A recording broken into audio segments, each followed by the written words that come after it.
আচ্ছা, তোমাদের তিনজনকে বলছি, তোমরা ওইখান থেকে ওই সবাই উঠে ওই সামনে জায়গা আছে ওখানে যাও, কারণ এইখান থেকে কিছু শব্দ হবে, আমি বুঝতে পারছি সেগুলো।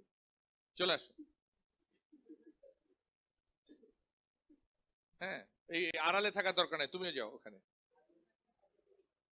এইখানে এদিকে এদিকে যাও, এইদিকে এদিকে, ওই যে অনেকগুলো চেয়ার খালি। হ্যাঁ, এখানে চলে যাও। এই, তোমরা একটু ওদিকে চাপো, ওরা যাতে বসতে পারে। ফাইন। তোমার এখানে এই দুইজন চলে যাও ওখানে। এখান থেকে তো ক্লাসটা করতে পারবে না, ওদিকে চলে যাও।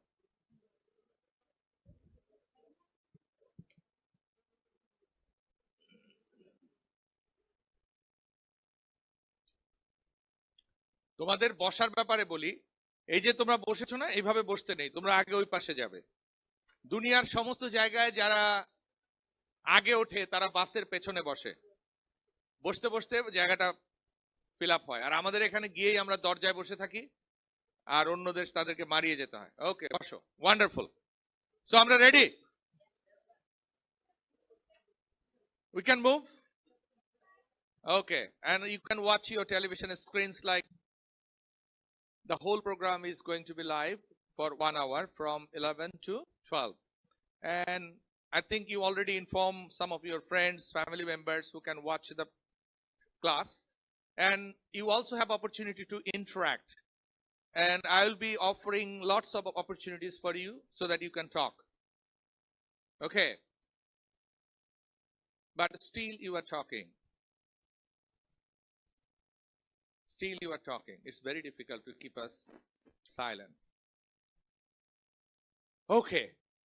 For basic education, we found that 4 skills is a must: listening, writing, speaking, and reading.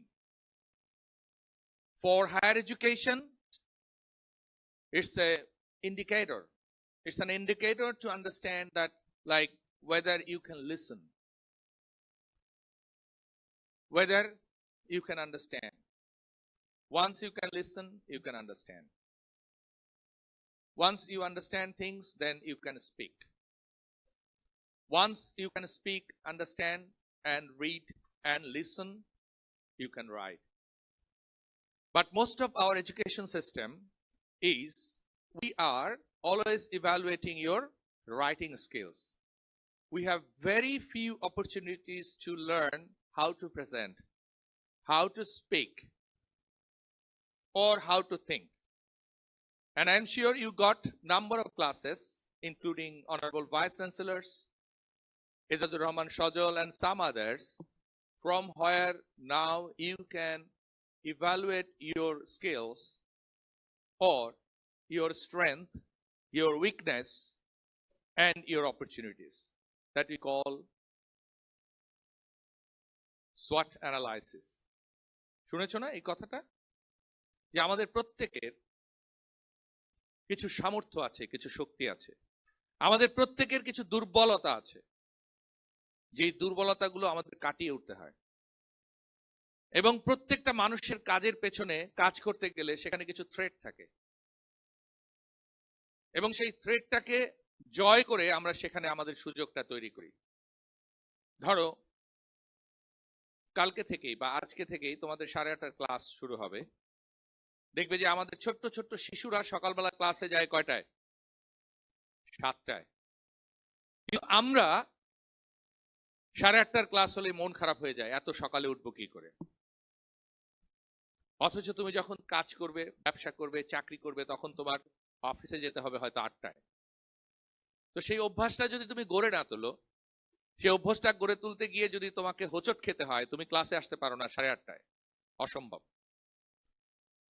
21st century is looking for people who are creative, innovative, and people who are doer, not thinker. You will be able to do things timely. সোজা কথা। এবং সেই জায়গাটায় তোমরা যেন কোনোভাবেই নিজেকে পিছিয়ে না নাও, সেই জন্য আজকের ক্লাসটা basically to start your new life. I have few things to share with you. আজকের পৃথিবীতে, যেটা আমি প্রথম দিকের একটা ক্লাসে বলেছিলাম, যে তোমাকে পিছিয়ে পেছাতে হবে না, তুমি জাস্ট থেমে থাকবে, অন্যরা এগিয়ে যাবে। অথবা তুমি একটু কম গতিতে চলবে, অন্যরা তোমার থেকে এগিয়ে যাবে, এবং সে এগোনোটা এত বেশি দূরে তোমার থেকে, তুমি আর খুঁজে পাবে না তোমার মুক্তির পথ। ঠিক একইভাবে তুমি যদি ভুল পথে যাও, তাহলেও দূরত্বটা বাড়বে, ভয়াবহ। মনে করো তুমি চট্টগ্রাম যেতে চাও, তুমি যদি গাবতলী দিয়ে সাভার হয়ে চট্টগ্রামের দিকে এগোতে থাকো, তুমি আসলে এগোচ্ছ না, তুমি পিছিয়ে যাচ্ছ। তোমার দূরত্ব বেড়ে যাচ্ছে, তোমার লক্ষ্য এবং তোমার কর্ম তোমাকে যোজন যোজন দূরে নিয়ে যাচ্ছে। এই জায়গাগুলো স্মরণ রেখেই তোমরা তোমাদের একাডেমিক অ্যাক্টিভিটি শুরু করবে। আরেকটা জিনিস মনে রাখবে, এই ফাউন্ডেশন ক্লাস কিন্তু সবাই পায়নি। তোমাদের দায়িত্ব হচ্ছে তাদেরকেও এই ক্লাস সম্পর্কে ধারণা দেওয়া, এবং ক্লাস মানে শুধু এই না যে আমরা দারুণ করেছি, তোরা কিছু পাসনি, তোরা মিস করেছিস, তা না। তোমরা তাদেরকে তোমাদের মতো করে গড়ে তুলবে, বা কোনো কোনো ক্ষেত্রে তোমাদের চেয়েও বেশি আরো চিন্তাশীল করে গড়ে তুলবে। সেটা হচ্ছে প্রয়োজনীয় বিষয়। গত রাতে ফেসবুকে একটা স্ট্যাটাস নিয়ে আমি একটা কমেন্টস করেছি তোমাদেরকে। তোমরা যখন উই ক্যাম্পে যাচ্ছিলে তখন কি হয়েছিল? সম্ভবত তোমাদের যে একসাথে যাওয়া নিয়ে তোমাদের একটা বাসে একটু মন খারাপ হয়েছিল। তারা দুজন কি আছে যে যাদের কমেন্টসে আমি টাচ করেছি? অর্থাৎ বাসের সামনের দিকে কেউ কেউ একটু বেশি হইচই করছিল, যাতে করে পেছনের তারা একটু বিরক্ত হয়েছে। আছে তাদের কেউ? তুমি আসো, তুমি এদিকে। তুমি কি হইচইয়ের দলে ছিলে না বিরক্তির দলে ছিলে? হইচই না, মানে সামনে একদল একভাবে গান গাচ্ছিল আর পিছনে একদল অন্যভাবে এমন ভাবে গান গাচ্ছিল যে একজন আরেকজনের দ্বারা ডিস্টার্ব হচ্ছিল, কেউ একত্রে মজা করছিল না আর কি। মানে উইটা আমরা বিভক্ত হয়ে গেছিলাম। ওই জায়গাটায় ওই বাসে কে কে ছিল? একজন মাত্র?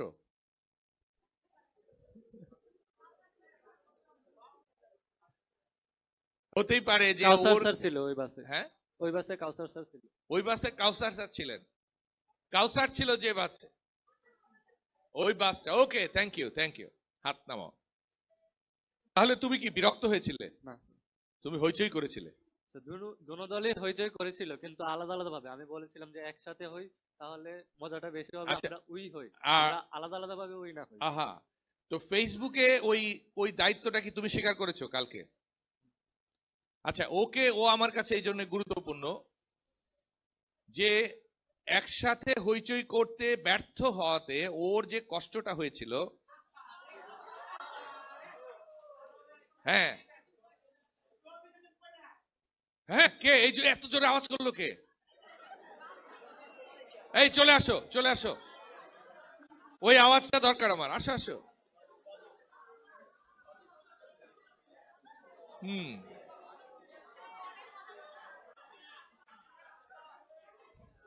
আচ্ছা, ওর ওর আসার সময়, ওর আসার সময় দেখি তোমরা কিরকম, মানে তোমাকে নিয়ে এত মিছিল হচ্ছে কেন বলো তো? সবাই ফ্রেন্ড না ভাই, রক্তের সম্পর্ক।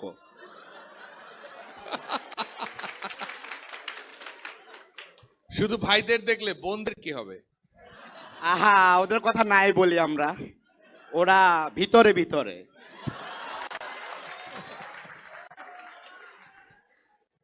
মানে ওকে হারানো সম্ভব না। আসলে আমি ওকে হারাতে চাইও না। চাইলেও পারবেন না আপনি। এইটা হচ্ছে সামর্থ্য। ওর দলে কে কে আছো যে তোমাদেরকে আমি চাইলেও হারাতে পারবো না? কিরে তোরা আতলস না কেরে? ঠান্ডা বেশি নাই তো, গরম তো। আচ্ছা, তো আমি দেখেছি যে এখানে একটি মেয়ে হাত তুলেছে। আমিও দেখেছি। আচ্ছা, ওকে মাইক্রোফোনটা দাও, ও আমাকে হারিয়ে দিক। হ্যাঁ, বলো। আর কি বলবো? মানে আমাকে কোনো না কোনো ভাবে পরাজিত করো। আমাকে এমন একটা প্রশ্ন করো যে প্রশ্নের উত্তরটা আমি দিতে পারবো না।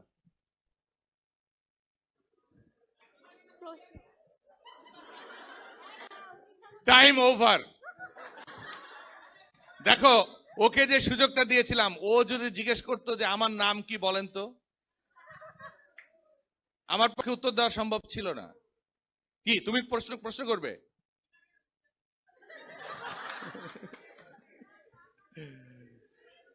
এই ডিম আগে না মুরগি আগে নিয়ে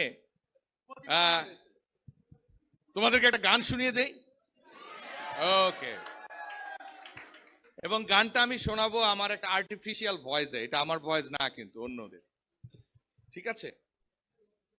ডিম আগে না মুরগি আগে তর্ক বহুদিনে, আহা এটা হলে ওটা হবে, মত নানা জনের ভাইরে, মত নানা জনে। সুশাসন থাকলে দেশে সুষ্ঠু নির্বাচন হবে না। সুষ্ঠু হলে আসবে সুশাসন। ঘটনার এই দুষ্ট চক্র না ভাঙিলে ভাই, আহা তুমি আমি আমরা সবাই ব্যর্থ এ গান গাই। দিমাগে না মুরগি আগে তর্ক বহুদিনের, এটা হলে ওটা হবে, মত নানা জনের ভাইরে, মত নানা জনের ভাইরে, মত নানা জনের। Okay, wonderful, thank you thank you thank you. তাহলে জিনিসটা কি দাঁড়ালো, যে ডিম আগে না মুরগি আগে এই তর্কের কোনো শেষ নাই। যেমন অনেক সময় আমরা বলি না যে ও বেয়াদব কেন,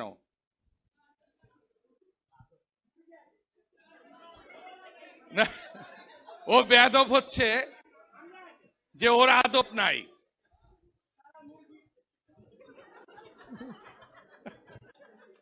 উত্তেজনাটা একটু বেশি হয়ে গিয়েছে।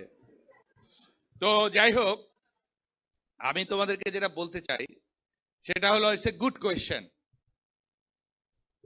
যে আমি যদি ভালো হই তাহলে তো আমি খারাপ থাকবো না, আবার খারাপ দুরভিত হলে আমার ভালো তো কেউ আটকাতে পারবে না। যেমন সুখ এবং দুঃখ নিয়ে একটা কথা আছে, যে সুখ আগে না দুঃখ আগে, অথবা সুখ কি দুঃখ কি, এটা নিয়ে কিন্তু ভয়াবহ তর্ক বিতর্ক আছে। আমি জানি সজলের ক্লাসে তোমরা সুখ নিয়ে অনেক কথা শুনেছ। কেউ কেউ বলেন যে দুঃখের অনুপস্থিতি হচ্ছে সুখ, না তাই তো?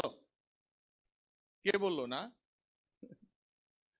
আচ্ছা, আবার কেউ কেউ বলেন যে সুখের জন্য অপেক্ষা করাটাই হচ্ছে সুখ, সুখ পেয়ে গেলেই সুখ শেষ।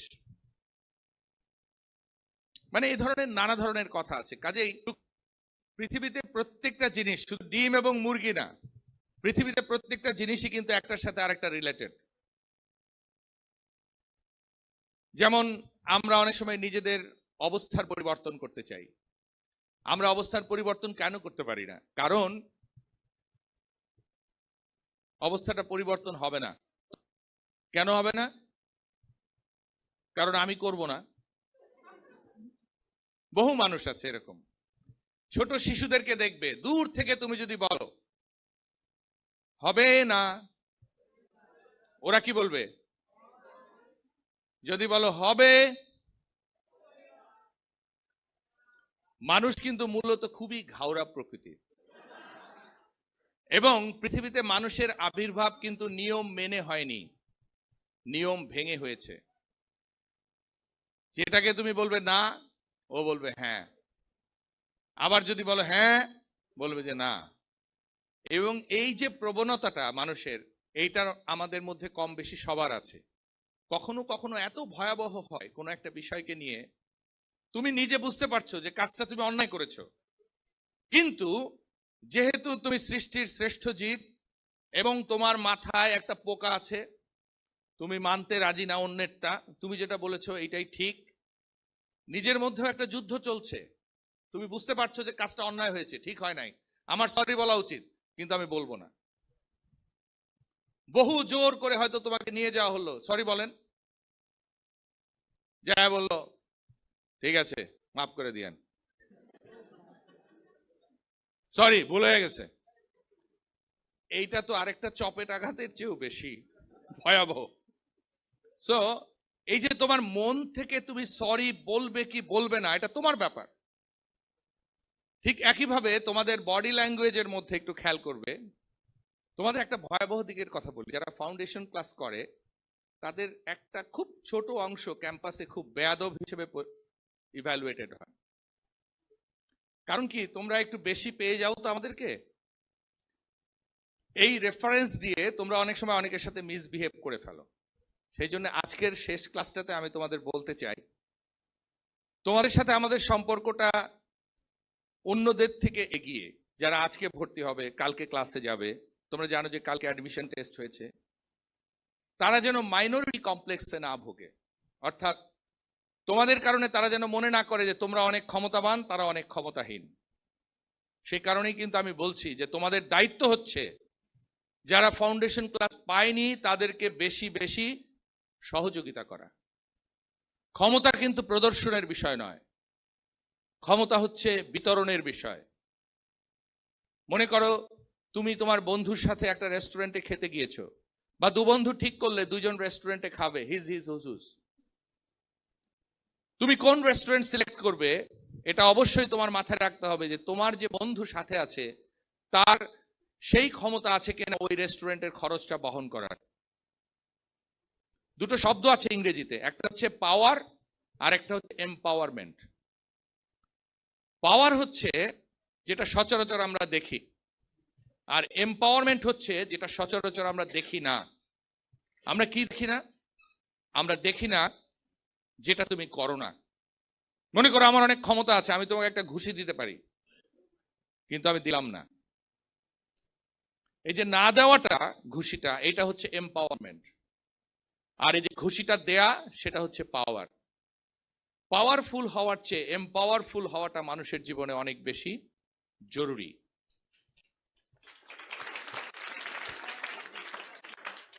তুমি তোমার ক্ষমতার যতটুকু দেখাতে পারো তার চেয়ে যেটুকু তুমি দেখাচ্ছ না, সেটা হচ্ছে মোর এম্পাওয়ার্ড পার্সোনালিটি। তুমি কিন্তু সেই রেস্টুরেন্টেই যাবে যেই রেস্টুরেন্টের বিলটা তার দেওয়ার ক্ষমতা আছে। তোমার বন্ধু যদি ফাইন্যান্সিয়ালি একটু কম ক্যাপেবল হয়, তুমি রাস্তার মোড়ের একটা রেস্টুরেন্টে হয়তো 20 টাকা দিয়ে নাস্তা করে 5 স্টার হোটেলের নাস্তার চেয়ে বেশি আনন্দ পেতে পারো। আর সেই তুমি যদি তাকে ফাঁসানোর জন্য একটা দামি রেস্টুরেন্টে নিয়ে খাওয়ানোর পরে তার পুরো মাসের খরচ চলে গেল, সেই তুমি আসলে অধম। এবং তোমার এই যে ক্ষমতাটা, এই চতুরতা, এই চতুরতার কারণে একদিন তোমার অনেক কষ্ট হবে। এবং শুধু তাই নয়, তুমি একদিন এমন কারো পাল্লায় পড়বে যার কাছে তুমি অনেক ছোট। তোমরা গালিভার ট্রাভেলস পড়েছো? সেখানে গালিভার প্রথমে যে দেশটায় যায় সেখানে গালিভার হচ্ছে অনেক বড় আর ওরা হচ্ছে ছোট। এর সেকেন্ড পার্ট যদি পড়ে থাকো সেখানে দেখবে সেখানে গালিভার হচ্ছে খুবই ছোট, অন্যরা বড়। তোমরা কবিতা পড়েছো না, তাল গাছ এক পায়ে দাঁড়িয়ে সব গাছ ছাড়িয়ে? কারো মুখস্থ আছে কবিতাটা? আসো একটু মাইক্রোফোনটা দাও। ওর কবিতাটা তোমরা একবার শুনবে, একটু একটু মনোযোগ দিয়ে শুনবে, এটা আজকের জন্য অনেক গুরুত্বপূর্ণ। বলো। তাল গাছ এক পায়ে দাঁড়িয়ে সব গাছ ছাড়িয়ে উকি মারে আকাশে, মনে সাদ কালো মেঘ পুড়ে যায় একবারে উড়ে যায়। তাই তো সে ঠিক তার মাথাতে গোল গোল পাতাতে ইচ্ছাটি মেলে তার মনে মনে ভাবে বুঝি টানা এই উড়ে যেতে মানা নেই। তারপর তারপরে যে বাতাসটা থেমে গেল, তারপরে মনে আছে কারো? যাই হোক, নিশ্চয়ই ধারণাটা মনে আছে। তাল গাছ এক পায়ে দাঁড়িয়ে সব গাছ ছাড়িয়ে উকি মারে আকাশে, খুব ভালো কথা। তারপর মনে সাদ কালো মেঘ উড়ে যায়। মনে স্বাদ হয়েছে যে কালো মেঘ হয়ে সে উপরে উড়ে যাবে। তারপর মনে নেই। তারপর হয়েছে কি, হঠাৎ বাতাস থেমে গেছে, পাতা নেমে গেছে, তখন তার মনে হয়েছে যে আমি আসলে ইচ্ছা করলেই উড়ে যেতে পারি না, আমার এই পৃথিবীতেই আমাকে থাকতে হবে। আমাদের মধ্যে কিন্তু মাঝে মাঝে এরকম কিছু দানা বেঁধে ওঠে, মনে হয় পায়ের নিচে মাটি নাই, আমি উড়ে গেছি। এখন রবীন্দ্রনাথের এই কবিতাটা যখন ছোটবেলায় আমরা পড়েছি তখন শুধু তাল গাছকে দেখেছি, আর এই রবীন্দ্রনাথের কবিতাটা নিয়ে যখন বড় বয়সে আমরা আলোচনা করি তখন তাল গাছের জায়গায় আমরা নিজেকে দেখি যে আমরাও কিন্তু মাঝে মাঝে অনেক জায়গায় উড়ে যেতে চাই, মনে হয় এই হবে সেই হবে, কিন্তু একটা সময় বাস্তবতা আমাদেরকে ফিরিয়ে আনে। আমি কখনোই কামনা করছি না, কিন্তু আমি মনে করি এই 4 বছরের সময়ের মধ্যে তোমাদের জীবনে অনেক কিছু ঘটতে পারে। কেউ একটা, আমি কখনোই কামনা করি না, আমি শুধু মনে করিয়ে দিতে চাই, তোমাদের কারো হয়তো তীব্র অসুস্থতা হতে পারে। এই গত সেমিস্টারে আমরা আমাদের এক বন্ধুকে, শিক্ষার্থী বন্ধুকে ক্যান্সারে হারিয়েছি। হতেই পারে একজন অ্যাক্সিডেন্ট করে একটা পা হারিয়েছো, অথবা আমি নিজেই আগামীকাল হয়তো আমার দুটো হাত নাও থাকতে পারে। এটাই বাস্তবতা, এটাই সত্য, এটাই পৃথিবী। এই ভাবনাটা যদি তুমি রাখতে পারো, তাহলে যেটা হবে, তোমার সেই তাল গাছ হয়ে উড়ে যাবে না। তুমি ফাউন্ডেশন ক্লাস পেয়েছো, আশুলিয়াতে গিয়েছো, ভিসি স্যারের সাথে দেখা হয়েছে, প্রভিসির সাথে দেখা হয়েছে, রাজু স্যার, সজল স্যার সহ অনেক মানুষের সাথে যোগাযোগ। ঠিক মন্ত্রী পাড়ায় যোগাযোগ থাকলে মানুষের যেরকম একটা ভাব আসে, সেটা যেন তোমাদের না আসে। কারণ সেই ভাবটা শুধু তোমাদের জন্য নয়, বিশ্ববিদ্যালয়ের জন্য ক্ষতিকর হবে। তোমরা কি একমত আমার সাথে? জি স্যার। বরং কেউ যদি কোনো অসুবিধায় পড়ে, তোমাদের দায়িত্ব হবে তাদেরকে আমাদের কাছে নিয়ে আসা, যে স্যার ওকে কিভাবে হেল্প করা যায়। Because you are basically part of the university. বিশ্ববিদ্যালয়ের প্রতিটি ছাত্র, শিক্ষক সবাই স্বশিক্ষিত। এই বয়সের কাউকে শেখাতে হয় না। এই বয়সের মানুষকে শুধু শেখাতে হয় কিভাবে শিখতে হয়, আর কিছু শেখার নাই। কি ভুল বলেছি আমি? তোমরা যথেষ্ট শিখেছো, আরো শিখবে, শিখতেই থাকবে। তবে কিছু কিছু জিনিস তোমাদের ভুলতে হবে। ভুলতে হবে কি? অসহিষ্ণুতা, ভুলতে হবে অযথা অভিমান, ফুটানি, হ্যাঁ, একজনকে সাইজ করা, এই সমস্ত জিনিস ভুলে যেতে হবে। এবং তোমাদের পার্সোনাল ক্যাপাসিটিটা বিল্ড আপ হতে হবে। পার্সোনাল ক্যাপাসিটি নিয়ে তোমাদের একটা কথা বলি, চলে আসো তুমি। তোমাদের একটা কথা বলি, সেটি হচ্ছে যে, মনে করো তোমার বাড়িতে একটা মিষ্টির হাড়ি ঝুলানো আছে। গ্রামে সিকা আছে না, সিকা, সিকার মধ্যে বা একটা ঝুলিয়ে রাখা আছে। মিষ্টিটা তুমি খেতে চাও। মিষ্টিটা যখন খেতে গিয়েছো তখন কি হয়েছে? কিভাবে খাবে? আচ্ছা আমি বলি কি, এই স্ক্রিনটা না বন্ধ করে দাও। এই স্ক্রিনটার কারণে তোমাদের মনোযোগ নষ্ট হচ্ছে। Am I right? তোমরা বারবার ওইদিকে তাকাচ্ছ। স্ক্রিনগুলি বন্ধই করে দাও, শুধু এইটা থাকুক, শুধু এটা। Okay, thank you. Because I need your attention.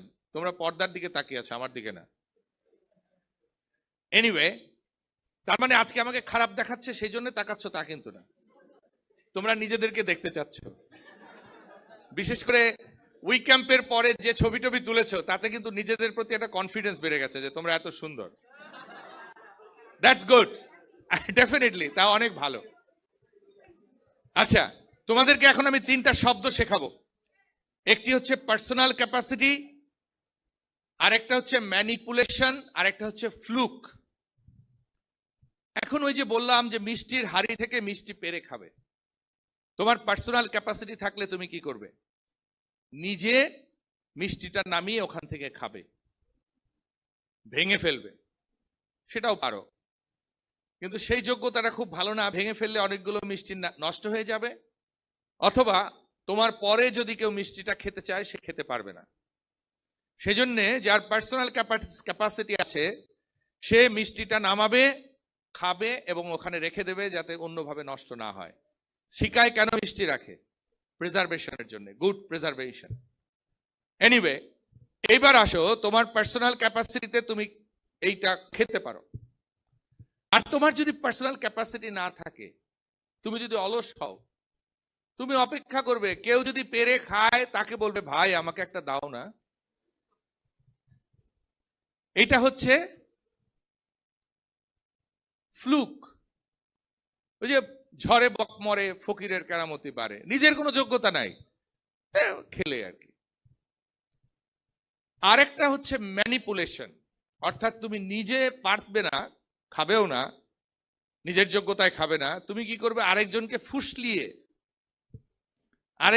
ফুসলিয়ে বলবে ওটা নামা, তারপরে খাবে। এটা হচ্ছে ম্যানিপুলেশন। আর এটা আমি একটু অ্যাডভান্স বলে রাখি, তোমাদের মধ্যে এখন যথেষ্ট বড় হয়েছে, তোমরা একদিন বিয়ে শাদী করবে। আমি জানি বিয়ের কথা বললে পরিবেশটা অন্যরকম হয়ে যায়। ডোন্ট ওয়ারি, বিয়ে করবে না এরকম কেউ আছে এই ক্লাসে? যারা হাত তুলেছে ওরাই সবাই আগে করবে হয়তো, রাখো। এবার আসো, ধরো একটু একটু শুনবে। ধরো বউ শাশুড়ির ঝগড়া হয় আমাদের, তাই না? এটা নিয়ে অনেক টেলিভিশন আছে, সিরিয়াল আছে, নানান কিছু আছে। মনে করো একটা বিবাহিত মেয়ে, সে শ্বশুর শাশুড়ির সাথে থাকবে না, সে কি করতে পারে? সে মনে মনে আল্লাহর কাছে, ভগবানের কাছে, যিশুর কাছে সারাদিন দোয়া করতে পারে যে আল্লাহ এরা কবে মরবে। এটা হচ্ছে কি? এটাকে বলে হলো ফ্লুক, অর্থাৎ একটা কিছু ঘটবে আর একা সংসার করবে স্বামী নিয়ে। আর হচ্ছে কি ম্যানিপুলেশন, যেটা তোমরা ইন্ডিয়ান টেলিভিশন সিরিয়ালে খুব দেখো, একটা ঝগড়া টগড়া লাগিয়ে দিয়ে আলাদা হয়ে যাবে। আরেকটা হচ্ছে পার্সোনাল ক্যাপাসিটি, সে সোজা বুঝিয়ে বলবে যে দেখেন এই কারণে আমি একসাথে থাকতে পারছি না, তখন যৌক্তিকভাবে বুঝিয়ে কথা বলে আলাদা হয়ে যাবে। এখন এই যে এইভাবে তোমাদের, আমি কেন বলতে গেলাম এই দুটো উদাহরণ দিয়ে, একটা মিষ্টির আর একটা হচ্ছে ফ্যামিলির। শুধু যে বিয়ের কারণে হয় তা না, তোমার বড় ভাই, তোমার পরিবারের অন্যরাও যখন বিয়ে শাদী করে দেখবে একটা ফ্যামিলিতে ঝামেলা হয়, সেগুলো ম্যানেজমেন্টের ক্ষেত্রে তুমি যদি একটা রোল প্লে করতে পারো পজিটিভলি, ম্যানিপুলেশন এবং ফ্লুক কখনোই কোনো যোগ্যতা নয়, এটা অযোগ্যতা। যোগ্যতা হচ্ছে তোমার নিজের, যেটা যুক্তি দিয়ে তুমি দাঁড় করাবে। এবং এই যোগ্যতা পরিবার থেকেই কিন্তু শুরু হয়। অনেক পরিবারে আছে দেখবে ছোট ভাই সংসার চালায়, কারণ বড় ভাই বোঝে না যে কিভাবে ম্যানেজমেন্টটা করতে হয়। ঠিক একইভাবে ক্লাসে যখন 30 জন 40 জন ছাত্র হিসেবে তোমরা থাকবে, শিক্ষার্থী হিসেবে, সেখানেও ক্লাসে নানা রকম ইস্যু নিয়ে কথা হবে, সেখানেও তোমার নেতৃত্বের বিকাশের প্রয়োজন আছে। ঠিক যেভাবে ছোট ভাই অনেক সময় পরিবারের নেতৃত্বের জায়গায় চলে আসে, তুমিও তোমার রেজাল্ট যতই খারাপ হোক না কেন, তুমি দেখতে যতই বেটে হও, ছোট হও, কালো হও, ফর্সা হও, মোটা হও, লিকলিকে হও, কিছু যায় আসে না। তোমার ভেতরে যদি নেতৃত্ব থাকে তাহলে তুমি ক্লাসটাকে সুন্দর করে ম্যানেজ করতে পারবে। এবং আমরা মনে করি যে ড্যাফোডিল ইন্টারন্যাশনাল ইউনিভার্সিটির প্রত্যেকটা ছেলে মেয়ের মধ্যে নেতৃত্বের বিকাশ ঘটবে প্রথম দিন থেকে। যে কারণে তোমাদেরকে কিন্তু আশুলিয়ার প্রোগ্রাম ছেড়ে দেওয়া হয়েছে, দেখা হয়েছে যে তোমার নেতৃত্ব বিকাশের ক্ষমতাটা কোথায়। নিশ্চয়ই তোমাদের অনেক ভালো লেগেছে, নিশ্চয়ই অনেকে চিন্তাই করতে পারেনি। আমাকে অনেকে বলেছে যে সব ওদের উপর ছেড়ে দিলেন, যদি গন্ডগোল হয়ে যায়। আমি জানি কোনো গন্ডগোল হবে না। আজ থেকে 10 বছর আগেও আমরা এরকম প্রোগ্রাম করতে হলে লেগে থাকতাম, দেখি ছেলেমেয়েরা কি বলে। কিন্তু এখন আমরা কনফিডেন্ট যে আমাদের ছেলেমেয়েরা বিশ্ববিদ্যালয়ে এমন কিছু করবে না যাতে করে তার এবং বিশ্ববিদ্যালয়ের সম্মান নষ্ট হয়। এবং এই বিশ্ববিদ্যালয়ের সম্মান বাড়লে তোমার সার্টিফিকেট, তোমার নিজের সম্মান বাড়বে। আর পৃথিবীতে প্রত্যেক ইন্ডিভিজুয়াল থেকে শুরু করে প্রত্যেকটা প্রতিষ্ঠান সৃষ্টি করতে হয়। ইভেন তোমাদের যে ব্যক্তিগত জীবন, তোমরা সৃষ্টি হয়েছ সৃষ্টিকর্তার ইচ্ছায়, তোমাদের পিতামাতার মাধ্যমে, কিন্তু তোমাদের সৃষ্টির শ্রেষ্ঠত্ব অর্জনের দায়িত্ব কিন্তু তোমাদের। এবং সেই শ্রেষ্ঠত্ব অর্জন করবার জন্য সৃষ্টিকর্তা তোমাদেরকে যে গিফট দিয়েছে, সেটাও কিন্তু আরেকটা ক্লাসে আলোচনা হয়েছে, সেটা হচ্ছে থিঙ্কিং অ্যাবিলিটি। পৃথিবীর অন্য কোনো প্রাণীর এত শার্প চিন্তা করার ক্ষমতা নাই, এত দ্রুত নাই, এবং এত ট্রান্সফরমেশনের ক্ষমতা নাই। ধরো আমি একজন মানুষ, আমি এইভাবে হাঁটছি এবং আমার একটা আচরণ তোমাদের কাছে আছে। এই আচরণটা যদি চেঞ্জ হয়ে যায়, হতে পারে না? আমি করতে পারি না? আমি মনে করো আমার এই কোটটাকেই যদি খুলে ফেলি, খুলে দিয়ে দিলাম, ওখানে ছুড়ে দিলে ভালো হতো। এটা এটা কেমন হয়েছে? এটাও খুলে নিলাম।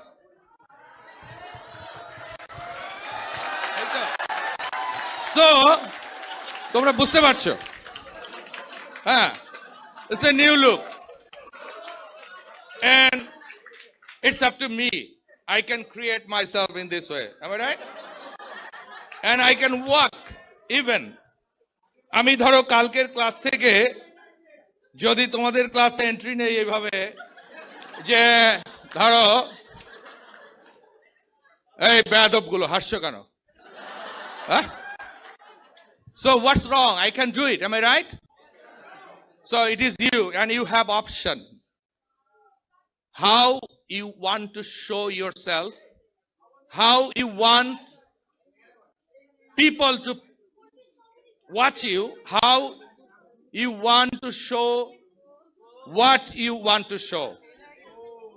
এখন আজকে থেকে যদি আমি এই রকম একটা বডি ল্যাঙ্গুয়েজ তৈরি করে রাস্তার মোড়ে দাঁড়িয়ে থাকি, পরের দিন থেকে রাজু স্যারের যে স্বপ্ন, যে ড্রিম আমাকে নিয়ে এতদিন যা ভেবেছ, কাচের পাত্রের মতো ঝুরঝুরে হয়ে পড়ে যাবে, তাই না?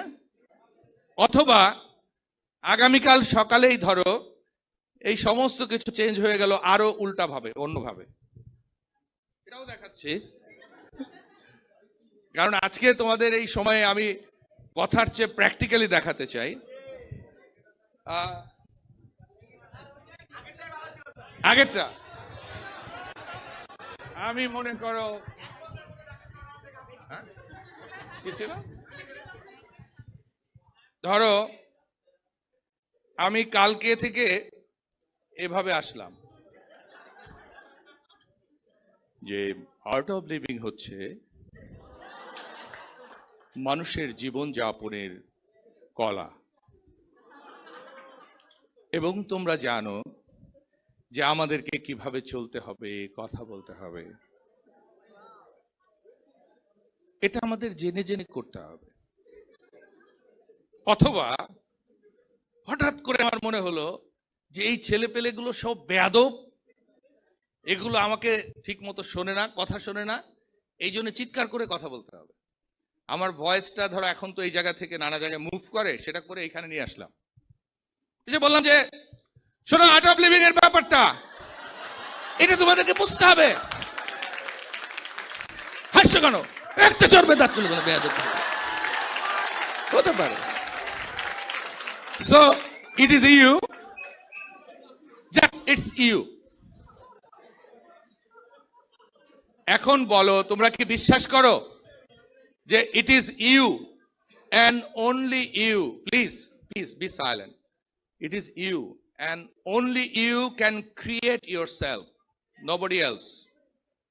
তুমি রাস্তার মোড়ে কিভাবে দাঁড়াবে, কিভাবে ক্লাসে আসবে, কিভাবে অফিসে যাবে, কিভাবে বাবার সাথে কথা বলবে, কিভাবে মায়ের সাথে কথা বলবে, কিভাবে তোমার জীবন চলবে, রিকশাওয়ালাকে কিভাবে ডাকবে, পাড়ার দোকানদারের কাছ থেকে কিভাবে সওদা কিনবে, সবই তো তোমার নিজের। এবং তুমি তোমার প্রত্যেকটা জিনিসকে চেঞ্জ করে ফেলতে পারো। তুমি তোমার হাঁটা চেঞ্জ করতে পারো, তুমি তোমার কথা বলা চেঞ্জ করতে পারো, তোমার চাহনি চেঞ্জ করতে পারো, তোমার সবকিছু বদলে দিতে পারো। এখন আমি এখানে ক্লাসে পড়াচ্ছি, এখন পড়াতে গিয়ে যদি পড়ানোর ফাঁকে ফাঁকে সবসময় আমি শুধু এই মেয়েটার দিকে তাকিয়ে থাকি, বুঝলে ওদিকের কি হবে? তোমাদের এখানে যারা বসে আছে এতগুলো ছেলে মেয়ে, কেউ আমাকে অভিযোগ করতে পারবে যে তোমাদের কারো দিকে আমি একবারও তাকাই নাই?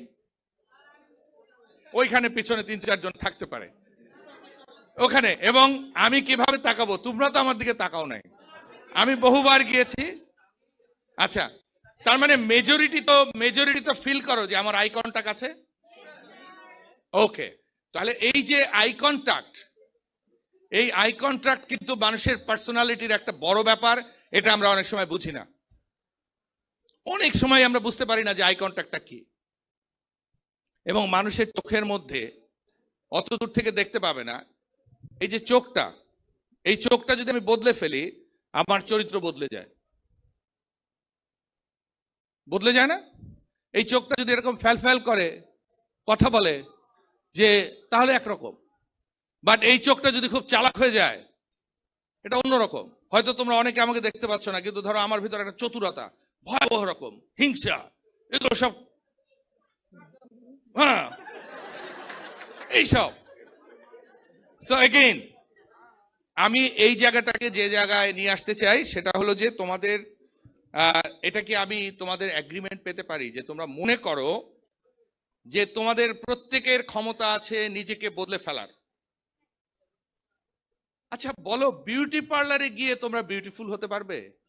No, your beauty inside you. ছেলেরা একটু খুশি হলো, কারণ বিউটি পার্লারের খরচ চালাতে ওদেরই তো অসুবিধা হয় অনেক সময়। অবশ্য আজকালকার যুগে এলে এটা হয় না, অনেক সময় স্ত্রীরাও এখন স্বামীকে বিউটি পার্লারে পাঠাচ্ছে।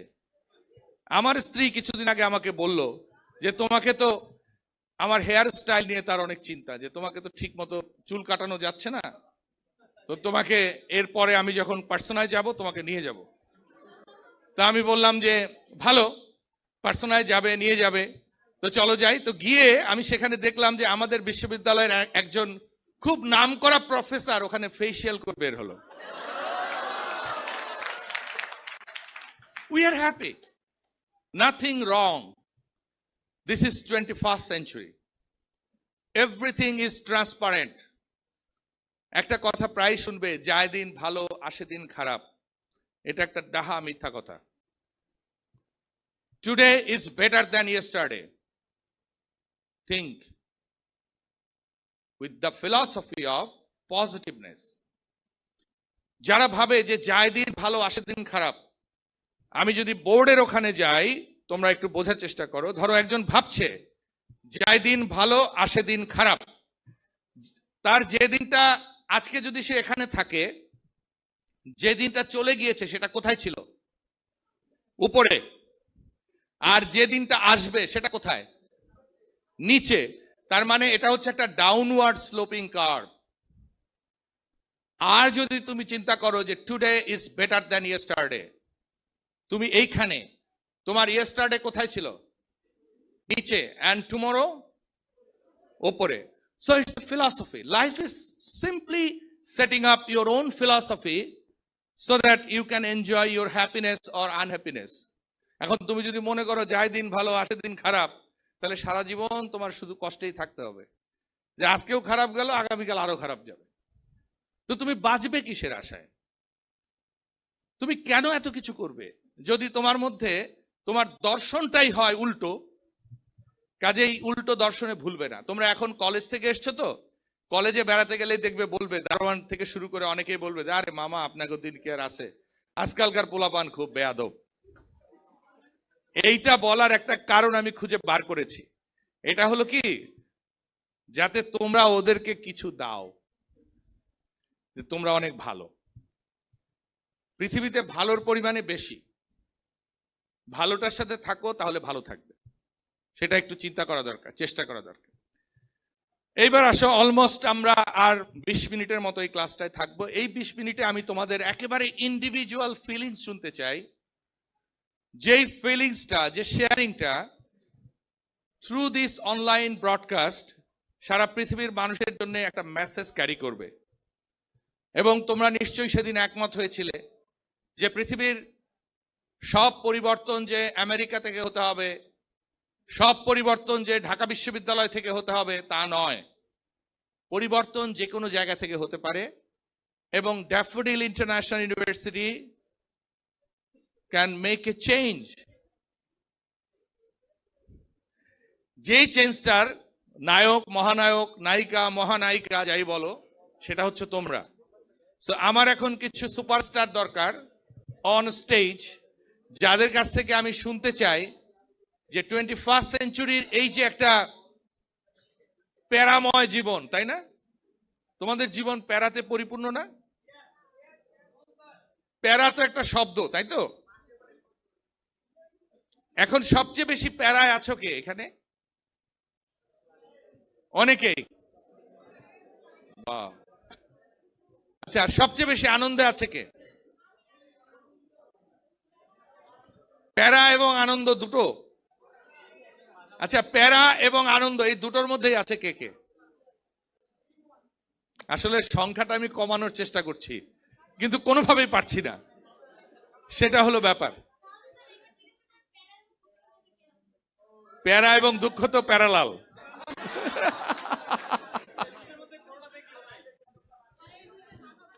আচ্ছা, তার চেয়ে বরং আমি দুইটা প্রশ্ন, একটা করে প্রশ্ন করব, যে প্রথমে উত্তর দিতে পারবে সে এখানে আসবে, এবং উত্তর দেওয়ার জন্য প্রথম কাজ হচ্ছে দ্রুততম সময়ের মধ্যে দাঁড়িয়ে যাওয়া। রেডি? আসো। না, গুড, ওকে, দাঁড়াও এখানে। আরেকটা প্রশ্ন হচ্ছে, আজকে সকালে আচ্ছা চলে আসো, হ্যাঁ চলে আসো। আজকে সকালে 5 কিলোমিটারের মতো হেঁটেছে কেউ আছে এখানে?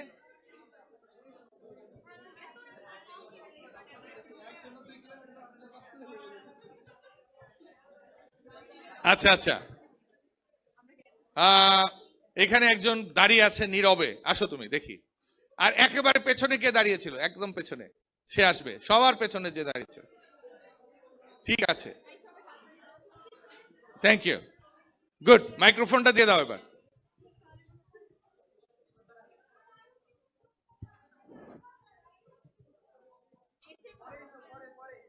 ওকে, আমরা এই কয়জনকে পেয়েছি। তোমাদের কাজ হচ্ছে ওই কোণা থেকে এইভাবে দাঁড়ানো, এইভাবে লাইনটা হবে, এইভাবে এইভাবে এইভাবে, মানে ক্যামেরাটায় যেন তোমরা ফোকাসড হও, বুঝতে পারো না? এইদিকে মুখ করে দাঁড়াও, হ্যাঁ ব্যাস, আবার এদিকে চলে যাচ্ছে, এদিকে থাকো, হ্যাঁ তুমি এখানে আসো, ভেরি গুড।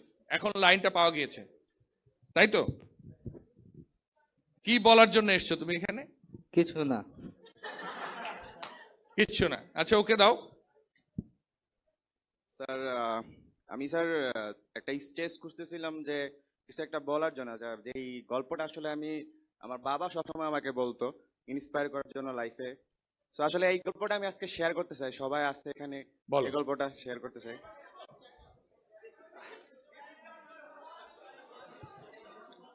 এই তোমাদের একটু চুপ করতে হবে, হ্যাঁ বলো গল্পটা। আমি যখনই আর কি কোনো বিপদে পড়তাম, বা যখনই কোনো রেজাল্ট খারাপ করা বা যে কোনো কিছুতে লাইফে হতো, তখন বাবাকে সবসময় সবকিছু বলতাম যে বাবা এটা হয়েছে, কিভাবে কি করব।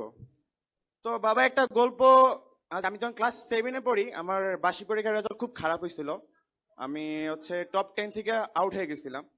সো তখন একটা গল্প বলছিল যে যে ধরো একটা গ্রামে দুইটা ছেলে ছিল, একটা ছেলের বয়স ছিল 10 বছর, আর একটা ছেলের বয়স ছিল 8 বছর।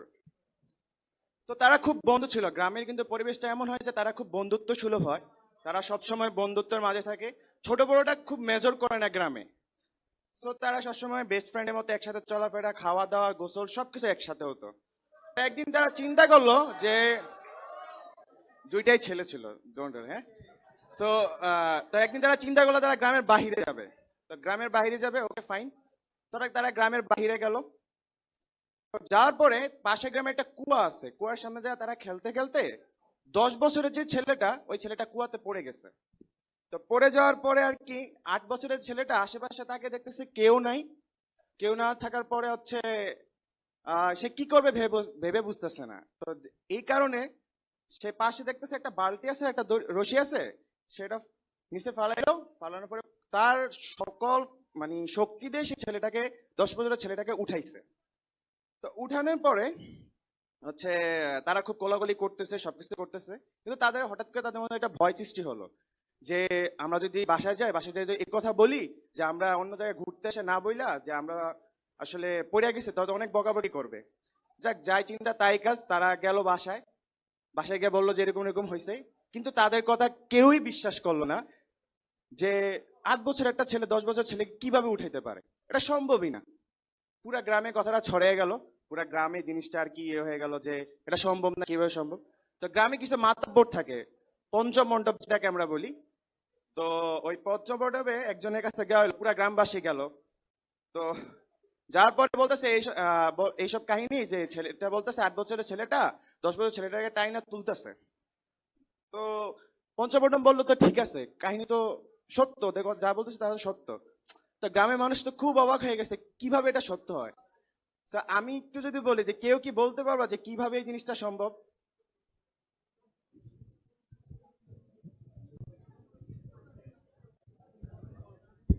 ওখানে কেউ ছিল না যে তুই পারবি না এরকম বলার মতো কেউ ছিল না। That's it. ওইখানে কেউ ছিল না, এমন কেউ ছিল না যে ওকে বলবে যে তুমি পারবে না। এই গল্পটা কিছুদিন আগে ইউটিউবে আপলোড হয়েছে। এর আগে আমার বাবা আমাকে এই জিনিসটা শুনেছিল যে তো তুমি কখনো তোমার আশেপাশে এরকম অনেক সিচুয়েশন আসবে বা তোমার আশেপাশে এরকম অনেক বলবে যে আমি কিছু একটা করতে গেলে, যখন আমি কোনো একটা কিছু করতে যাই তখনই বলে যে তোর দ্বারা তো সম্ভব না, তোর দ্বারা হইব না, মানে ফ্রেন্ড সার্কেল বা যে কোনো কিছুতে হোক। তো উনি আমাকে সবসময় এটা দিয়েছিল যে you can do everything what you want, তোমার পক্ষে কোনো কিছু ইম্পসিবল না। Wonderful, wonderful. Thank you. আসসালামু আলাইকুম, আমি সফটওয়্যার ডিপার্টমেন্ট কাছে নিয়ে বলো মাইক। আব্দুল্লাহ মাসুম। তো আমি এখন একটা মেসেজ দিতে চাই, যেমন ও যেটা বললো যে নিজেকে সবকিছু ধরে রাখতে হবে, নিজেকেই সবকিছু এগিয়ে নিতে হবে। তো তেমনই আমি বলতে চাই যে তোমরা যেখানে আসো সেখান থেকে তোমরা শুকরিয়া আদায় করো। যেমন অনেকেই বলে যে আমার এটা দরকার, ওইটা দরকার, যে তুমি এখন যেটা দরকার এখন যেখানে আসো সেখান থেকে তোমার যেটা পাওয়া উচিত সেটাই তোমার জন্য জরুরি। এমন যে না যে আমি এটা দরকার নাই, আমি এখন বড় হয়ে গেছি, আমার তো ওটা দরকার, আমার ওইটা দরকার, এইটা দরকার, ঠিক এমন না। যেমন আরেকটা জিনিস যে আমি একটা ফিল করি, যখন আমি নামাজ পড়ি, নামাজের পরে আমি যখন মোনাজাতে যখন মানে আল্লাহর কাছে যখন শুকরিয়া আদায় করি, যখন যেটা চাই, তো তখন আমি মানে চিন্তা করি যে আমি পাইতাছি না বা এরকম একটা কিছু। তো তখন আমি নিজেকে মানে সামনে রাখতে পারি না যে আমি পাই না কেন। তারপরও আমি কি করি, আমি নিজে আমি কয়েকবার মানে সবকিছু আমি চিন্তা করি যে আসলে কোথা থেকে এগুলো হয়। তো আসলে আমি দেখি যে যখন আমি 5 ওয়াক্ত নামাজ যখন জামাতের সাথে পড়তেছি, অথবা কোনো একটা কিছু চাওয়ার জন্য যে বিধাতার কাছে আকুল আবেদন করতেছি, তো কয়েকদিন পরে দেখি যে ওই জিনিসটা আমার অটোমেটিক কোথা থেকে যেন আয়সা পড়ে, আমি নিজেও ফিল করতে পারি না যে আমি এটা কোথা থেকে পেলাম। যেমন এই কয়েকদিন আগে আমার একটা মোবাইল চুরি হয়ে গেছে। তো আমি যেদিন চুরি হয়ে গেছে ওদিন আমার মনটা অনেক খারাপ হয়ে গেছে যে আসলে এই মোবাইলটা অনেক জরুরি, কারণ আমার এখানে অনেক কিছু লেখালেখি ছিল, ওগুলা তথ্য আমি হারাই ফেলছি, মানে সবকিছু হারাই ফেলছি, খুব খারাপ লাগতেছে। তারপর আমি বাসাত গেলাম, নামাজ পড়লাম, রাত্রেবেলা অনেকক্ষণ কান্নাকাটি করলাম নিজেই। তো আসলে সত্যি কান্নাকাটি এটা নিজের থেকেই, রাত্রেবেলা যখন অন্ধকারে থাকি তখন নিজের ফিলটা নিজেই অনুভব করে কান্নাকাটি করি, এরকমই। তো হঠাৎ করে একদিন, তার কয়েকদিন পরেই আমার দুবাই থেকে আমার এক মামা, বড় মামা, তো উনি ফোন করে বললো যে তোমার যে ফোনটা হারাই গেছে আমাকে বলো নাই কেন।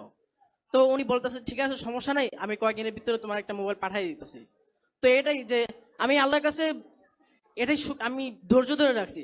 সো ধৈর্যটা হচ্ছে অনেক বড় একটা পাওয়া, যে আমি ধৈর্য ধরলাম, অবশ্যই সামনে কিছু আছে। Okay, wonderful. Okay, then.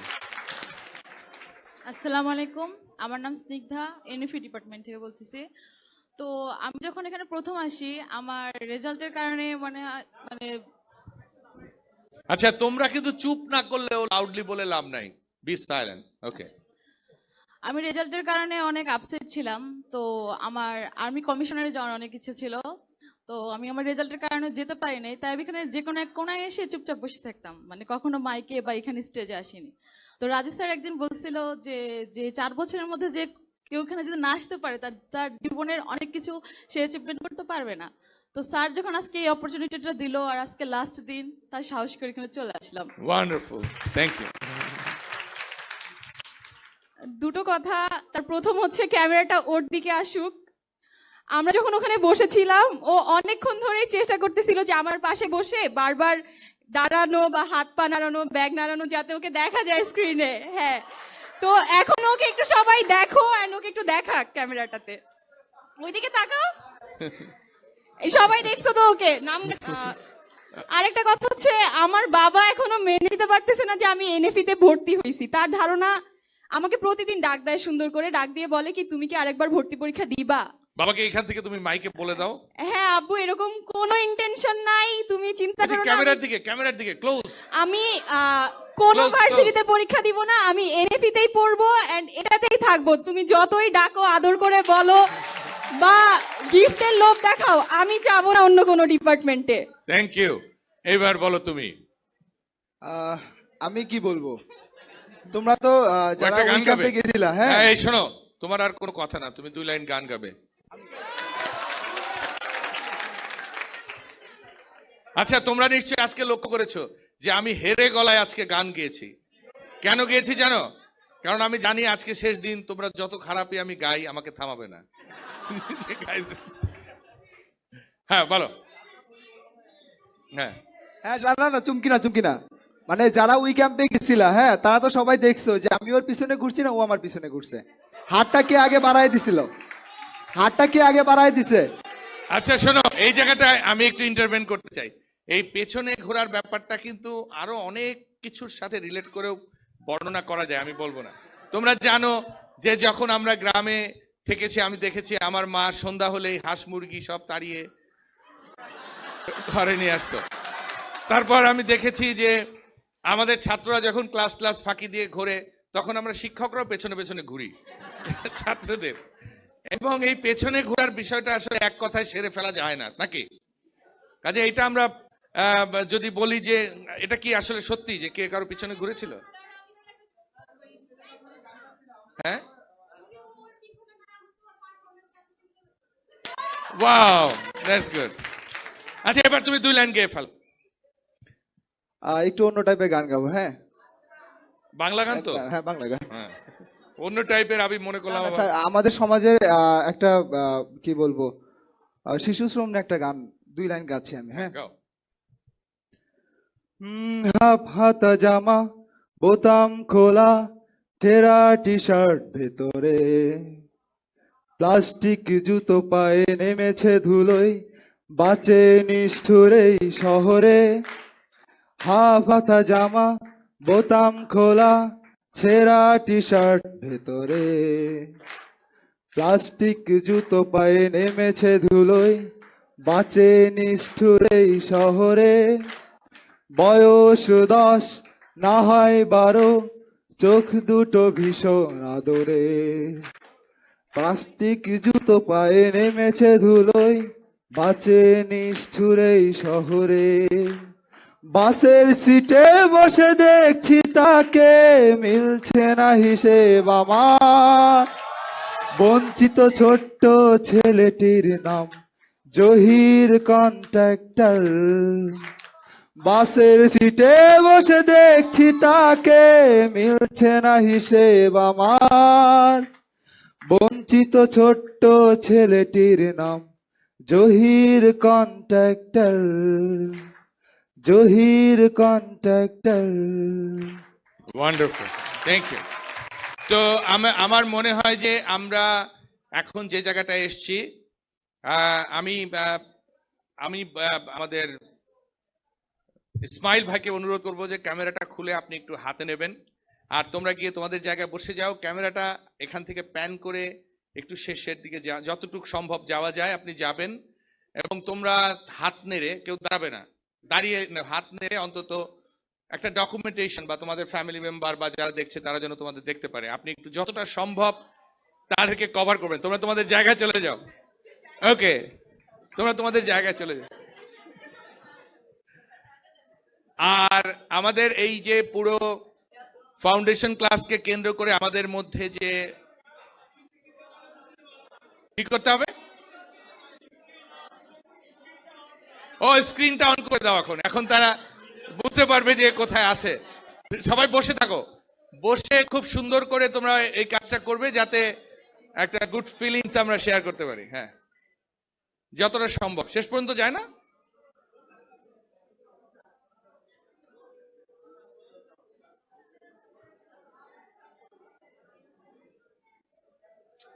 হ্যাঁ, আচ্ছা, এই সময় তোমরা একটা গান সবাই গাইবে, কমন গান, আমরা করব জয়।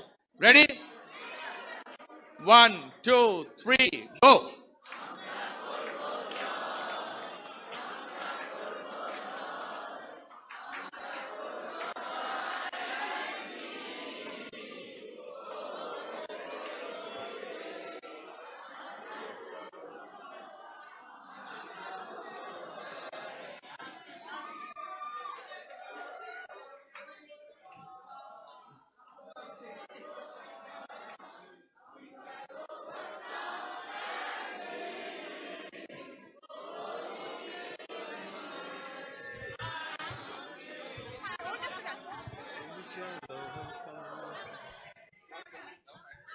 আমরা করব জয়, আমরা করব জয়, আমরা করব জয় একদিন। ও বুকের গভীরে আছে প্রত্যয় that we shall overcome someday.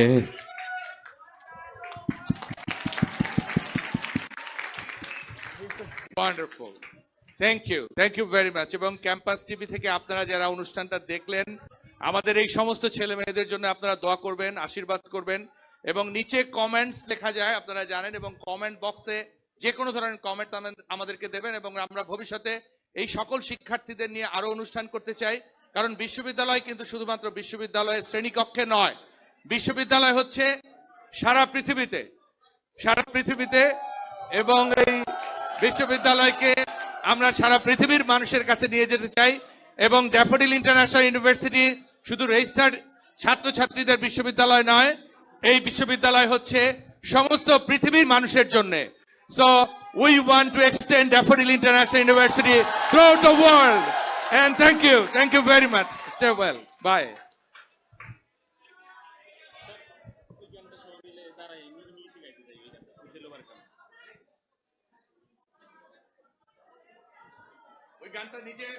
ও গানটাও নিজে আরেকবার গাইতে চাই ইংরেজিতে তোমাদের সাথে। আমি জানি না ওর স্পিরিটটা থামানো উচিত হবে না, ওই গানটা দিয়ে শেষ করো।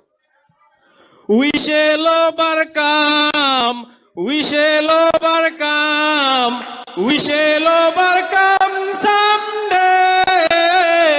Oh, deep in my heart, we don't believe that we shall overcome someday. We are not alone, we are not alone, we are not alone today. Oh, deep in my heart, we don't believe that we shall overcome someday. Thank you.